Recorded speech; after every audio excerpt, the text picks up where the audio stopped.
I'm Belinda Mackenzie. This is my colleague Sabine McNeil, and together we have set up something called the Association of Mackenzie Friends. Mackenzie Friends goes back to a case in 1970 when a couple were divorcing and went to court, Mackenzie v. Mackenzie. And on the eve of the hearing, Mr. Mackenzie's legal funds ran out and he was unable to fund lawyers for the following day.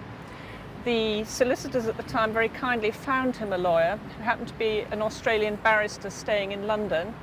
And so this legal gentleman went into the court alongside Mr. Mackenzie and helped him for that first day with the case. But the judge made him sit quite a long way back in the court in the public gallery, so he was unable to be of very much assistance to Mr. Mackenzie.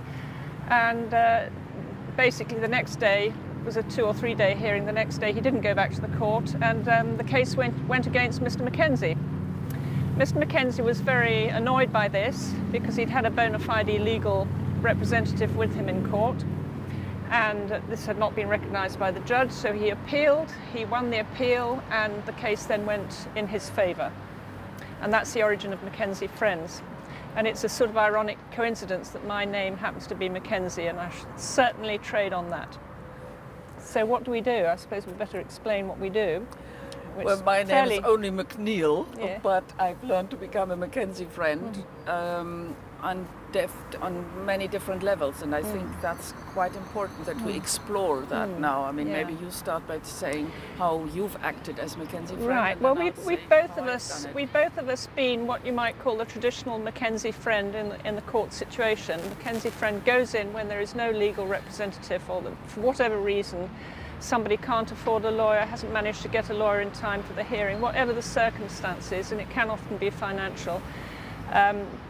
We do this as a sort of humanitarian assistance, really, to people who are in difficulties when this is brought to our attention, and they tend to be mothers in the family court situation at the moment.